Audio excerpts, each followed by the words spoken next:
Hi குட்டீஸ், இன்றைக்கி ஒரு கதை சொல்ல போகிறேன். முயல் வந்து தென்னை மரத்துக்கு அடியில் தூங்கிட்டு இருந்துச்சான்.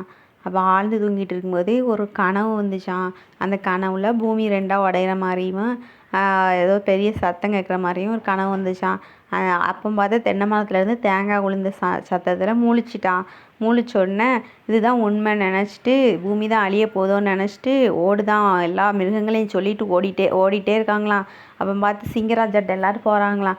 ராஜா அப்போ தான் சாப்பிட்டுட்டு தூங்கிட்டு இருக்காங்களாம். உடனே ராஜா இங்கே பூமி அழிய போகுது அப்படின்னு சொன்னாங்களாம் எல்லா விலங்குகளும். உடனே சிங்கராஜா கேட்டாராம், யார் சொன்னது அப்படின்னு சொல்லி விசாரிச்சாராம். அப்படி இருக்கும்போது ஒவ்வொரு விலங்குகளாக, அதாவது யானை வந்து சிங்கத்தை கையை காமிச்சிச்சான், சிங்கம் வந்து நிறைய கையை காமிச்சிச்சான். அப்படி ஒவ்வொரு அனிமல்ஸாக கையை காமிச்சிட்டே இருக்கும்போது கடைசியாக யார் சொன்னான்னா முயல்னு கண்டுபிடிச்சிட்டாராம்.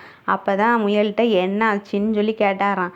இந்த மாதிரி ஒரு அப்போ பார்த்து தென்னை மரத்துலேருந்து ஒரு தேங்காய் விழுந்துச்சான், அதே சத்தம். உடனே முயல்கிட்ட சொன்னாங்களா, இதே மாதிரி தான் ஒரு சத்தம் கேட்டுச்சு கனவுல அப்படின்னு சொன்னாங்களாம். உடனே சிங்கராஜா சொன்னாங்களாம், இது உண்மையாகவே நீ தூங்கிட்டு இருக்கும்போது தேங்காய் விழுந்துச்சு, அந்த சவுண்டு தான், இது உண்மை கிடையாது, பூமி அழியாது. பூமி பல்லாயிரக்கணக்கான வருஷத்துக்கு முன்னாடி இருந்திருக்கு, நம்ம வாழ்கிறதுக்காக தான் இறைவனால் படைக்கப்பட்டிருக்கு பூமி.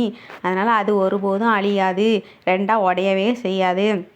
அதனால் நீங்கள் எல்லா அனிமல்ஸ்களும் பாருங்கள், பூமி வந்து அழியாது. நீங்கள் வந்து யார் எதை சொன்னாலும் அது உண்மையா பொய்யான்னு ஆராய்ந்து முடிவெடுக்கணும்.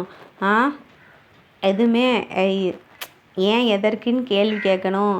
எல்லாமே உண்மையாக இருக்காது, அதனால் ஆராயாமல் முடிவெடுக்கக்கூடாது. இதுதான் கதையின் நியதி. நன்றி, வணக்கம்.